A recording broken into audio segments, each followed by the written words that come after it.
everyone, to episode 4 of MUSE On The Mic. I'm Riley. And I'm Emily. Thanks for joining us again and tuning in.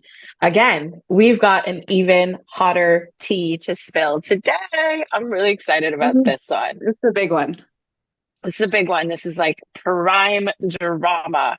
So before we jump in, I want everyone to like, subscribe, follow, join the Patreon, and be sure to share with everyone you know and turn on those post notifications so you find out when we're posting.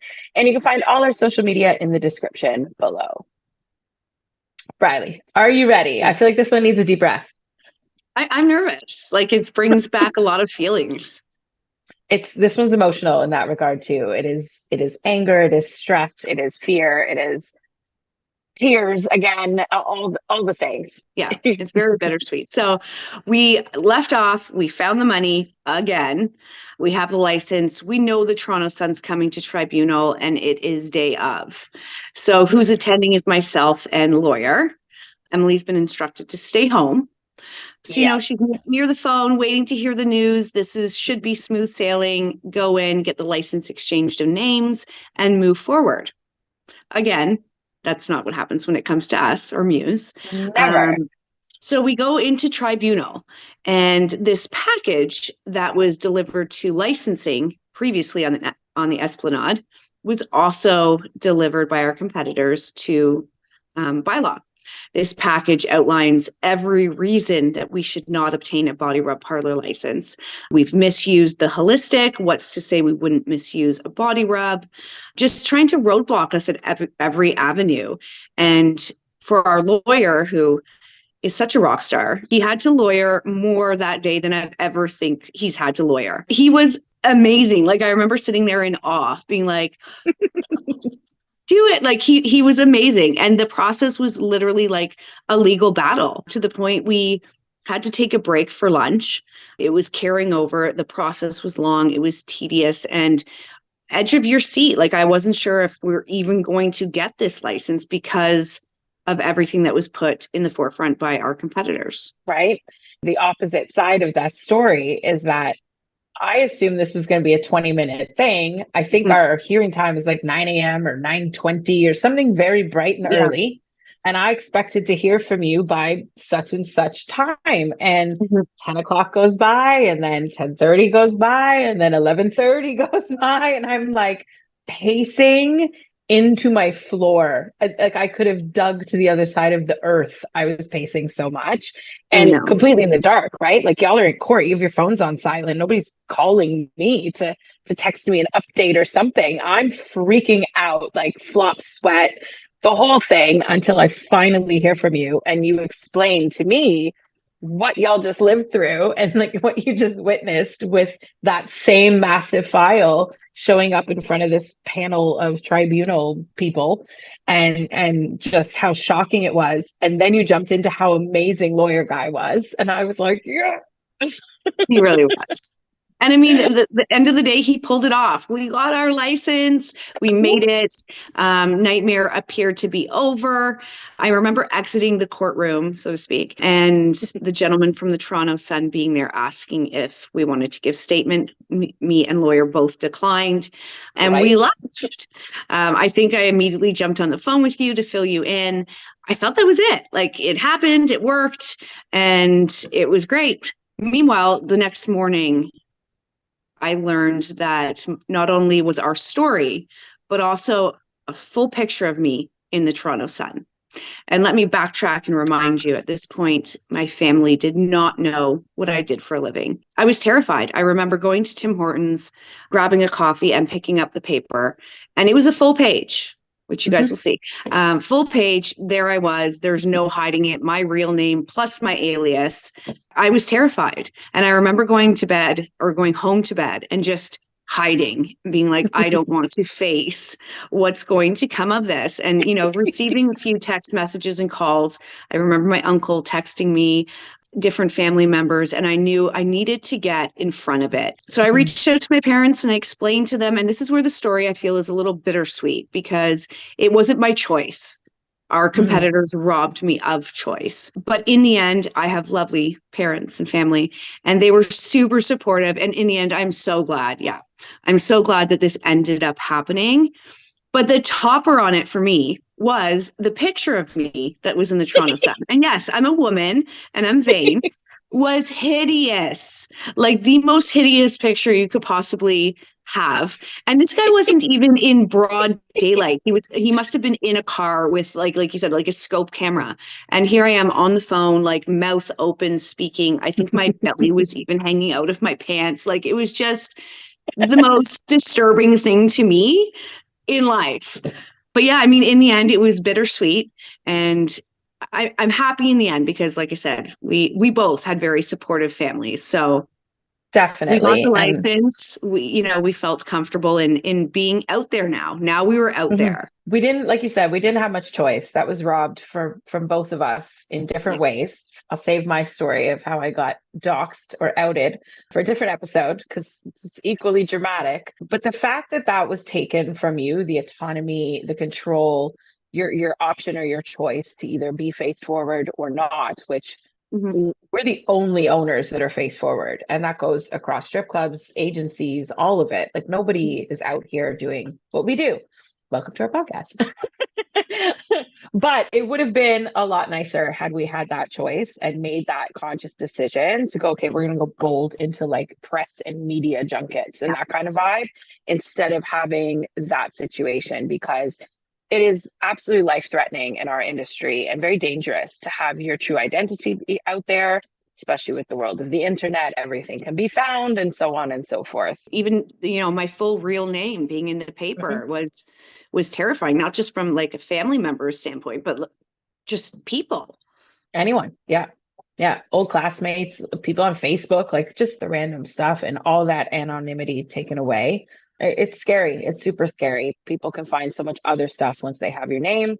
And our industry is filled with lovely people in terms of customers and staff and all those things. But there's also a lot of ill intent and not so lovely people out there. And so for that information to be available to everyone is just absolutely terrifying. And even though our outings happen so different, we both so emotionally relate in that way because it happened to us both very close together in time frame too, but just as dramatic, just as vicious in terms of the consent just being ripped away in one Mhm. foul swoop and done with complete spite and no accord for our safety or well-being, or that of our staff and everyone we're responsible for too. Not to rant too much, but if people are anti us and put out all kinds of slander and things that we're terrible people and all these things, I would hope that your intention is that the protection of the people that may work for us is important, right? Like if you really want Yeah. to put us with this scarlet letter type, devilish persona, then the worry should be for the people that there work for us, because I worry about some of the people who work for some of the bad players out there. I know Yeah. how they're treated and it's horrible. And so the contrast of especially the fact that I used to work in the industry, to out me is very risky. And so, where is that care for the worker? Like, what are we, an activist? Or are we not an activist? Are we team sex worker rights, or sex work's not real work? Like, which side are you on? And how can you be so hypocritical in these pursuits against us? I don't mind good competition, right? Competition keeps Yeah. business and industry thriving. But to put people in safety risk that therefore affects their staff, which is literally affecting the safety and security of sex workers, is just mind blowing and infuriating to me. Yeah. It really forwarded both of us into a more activist standpoint and the opportunity to take some action in terms of supporting sex work and legalizing or decriminalizing sex work law. Again, a whole nother episode, whole Yes. nother topic. But how relevant when someone takes away your privacy, and rips that kind of curtain back and just exposes you to the whole world. It was, Well, and I'm I scared think for in you. this industry, choice is a big thing, right? So you're taking away someone's choice, and I find that just sickening, really. So you go to a bright side of this because I took my revenge. So I'm exposed. The hideous photo is out there. My family knows. I fall into that embrace of them being accepting. And then it dawned on me, and I was like, well, I'm out there. why not put something out there that I approve, something I feel confident in? And so, of course, we're having another party, or like a themed week party, which was a Yeah. beach week. And there was a particular photo I really liked of myself at the time where I was on vacation on the beach. And I was like, let me be the poster girl, which normally we would use, one of our staff's photos, or different marketing promotional stuff we have, that I was like, they put me out there, I'm going to put myself out there in a way that I want to be represented. And so there it was. Riley was the poster girl for Beach Week. And it was liberating to me. It felt like, you know what, you did this and I will embrace it and do it better. It was fantastic. I was so proud of you. It was such a controversial time and such a bold and brazen decision. And yet you took your power back. You took control of the situation. We're like, if anyone's going to put forth my likeness, it's going to be on my terms, my way, with what I approve of, the pictures I like best, with the messaging that I like the most, and that it's most authentic to you.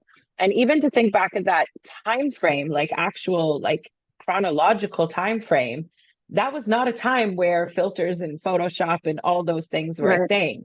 You just put your hotness right on the homepage of our website. And I was like, get it, girl. It felt so good. It felt so good.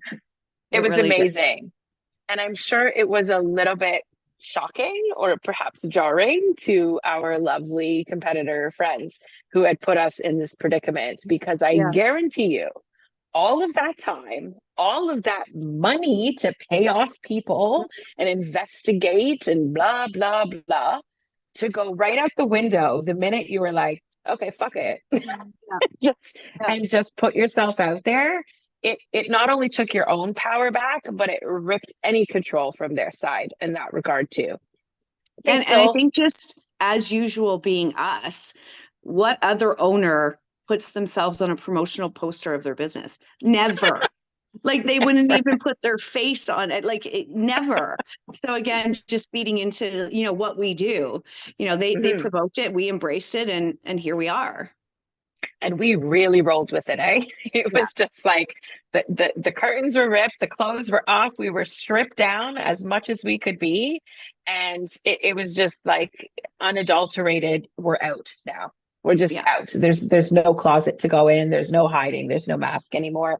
And that kind of sent us into the realm of standard traditional media, which I think was super fun too, because again, normally we would have been hiding, and next thing you know, we were face forward at events, we were, doing our radio stuff, we were on different podcasts. Like, we've continued with the media thing ever since, which even led to how comfortable we are to do this and tell our story finally 14 years into this crazy wild ride.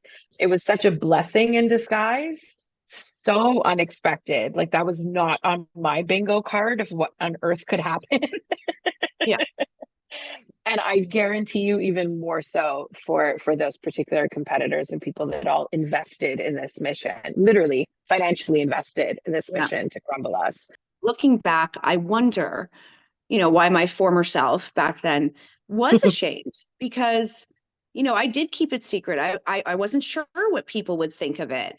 And I know it's kind of a gray area, and some people are very black and white. Clearly, we are not.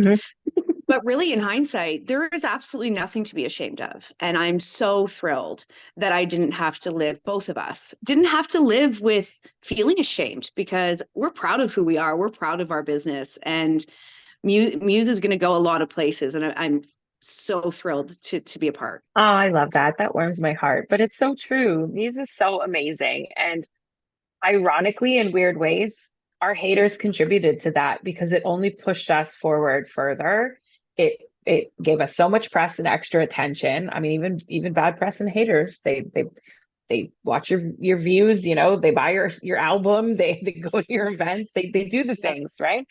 And so in some sense, they're our biggest fans. And I love that. But they've allowed us to do things with this company that we probably wouldn't have even considered before, which opened not just opportunity, but options for creativity. Instead of having, a very narrow brainstorm space to work in, we can be free thinkers, and we can be rebellious, and we can be creative, and we can come up with all these cool things to do that no one else would ever dare.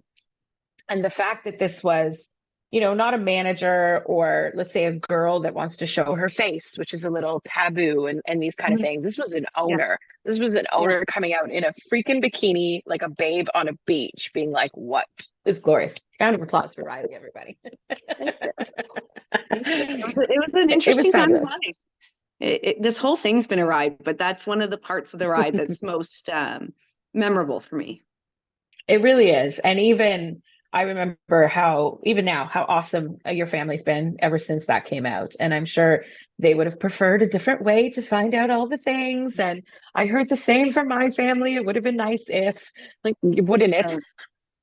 But unfortunately, that fairy tale never happened, and the reality was this, and the band-aid ripped. But they're still so supportive, and they're still so awesome about it. And I think that's really rare too, and it's a testament to our upbringings as well. But again, allowed us even more so to feel confident in these new decisions, and to be Mhm. even more proud of this company and our accomplishments in this business. I mean, from Yeah. going from the girls that people had bets out for our failure in the first 3 months, to be like, they Mhm. won't make it till September, to end up at this point where we have extended family support, we have friend support, some of our biggest champions are some of our closest circle. It's unfortunately rare for this industry. But like you said, there's absolutely no reason why we should not be this proud. We've done incredible things, and call me biased, but I think Muse is the best parlor to work at in the whole city, perhaps the whole country. No offense to our friends in Ottawa, we love you. But I just think it's the best of the best. And had Yeah. Muse existed when I used to work, I would have loved to work at a place like that, because the alternatives were sketchy or dangerous or it's kind of icky. So to have something, especially empowered by women, and women that were then empowered into this position, it allowed us to really do some awesome things. And that makes me so proud of our team and so I proud know. of our home. Oh, I love you. I love you too. It was so awesome. There's no one else in this world that go through this crazy ass roller coaster than No, you. no, And the fact that one thing I really will give us credit to, and I love, is that they were never able to put a wedge between you and I. no, no, they weren't. I mean, I don't think anything could at this point. We've ride or Nothing. die is just an understatement when it comes to us. Like it just doesn't describe. Right? We're beyond blood brothers. It's just for life. We should be Siamese because there's no separating us. I'm sure if this was like a different kind of business, or some high stakes takeover, some scene out of Succession or something, that could split partnerships in no time. Bigger companies have crashed and burned over partnerships, splitting many, many, many times over across the globe, like literally anywhere there's commerce. And it never once had us questioning each other. It never had us, on different sides of an argument. It never had us not having each other's back through some of this insanity. And to the point, I don't think most people don't know about the intimate side of like our relationship and our friendship.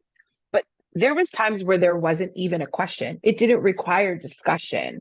It was, this is what we're going to do. This is what we have to do. Go. And we never even had to discuss, well, I feel uncomfortable about this, or like, are you really sure you want to do that? Yeah, It was just automatic, understood, literally blood brothers to the end. yeah, We're going to fight this. And it's made us closer. It's made yeah. us feel cockier and invincible and all the things. Well, and I mean, I've thought about this even, recently in life is that I have children. I'm sure most of you know. I've had relationships. My longest standing relationship from jobs in my career previous to Muse, children, romantic relationships. My longest standing relationship is you and Muse, hands down. I have not been with another person longer or, Oh, organization. So, I mean, it's a testament to us. I love that so much. That got me a little in my feels. Thank you. No, I love that. I really love that. It's so unique and so special. And, being, women out in this modern world and dating and different relationships and things, talking to people about what we do can be awkward sometimes. And people always love to ask the question, like, have you guys ever, had these like fallout? Have you guys ever, like, how did that not split you up and shut you down and da da da? And I'm just like, that was never even a thought in my brain. Like we've had a couple doozy arguments, but for Mhm. 14 years, for the fact that we've had less than a handful is fabulous. Yeah. And none of them were about anything with these people and their shenanigans. Like that stuff didn't fracture us. And I don't know a married couple that would make it through that kind of stuff, let Very true. alone people in such a, taboo kind of industry that has its own set of risks and, it's unsavory characters. It literally never fractured us. And Yeah. it allows us to push forward and drive harder in all the things that we want to accomplish within the company and outside of it in our personal lives too. It, Yeah. it gives us the confidence and just a sureness of ourselves that if that shit didn't make me waver, come on now. Yeah. Come on I now, agree. kids. I agree. Well, I think that kind of wraps up kind of the whole story of licensing, holistic to body rub to lenders to all the fuckery in between. But I'm excited. We really need to jump into kind of your exposure and the way things went down on your end in the next episode. Ooh, that's going to be another hot one. Again, the palms are sweaty. All right, guys, I think we will wrap it up there. Thank you so much for tuning in to this juicy episode. Make sure you guys follow us on Patreon, on YouTube, subscribe, share to everyone you know. Catch us on all the social medias, and we will see you next time. Hi, guys.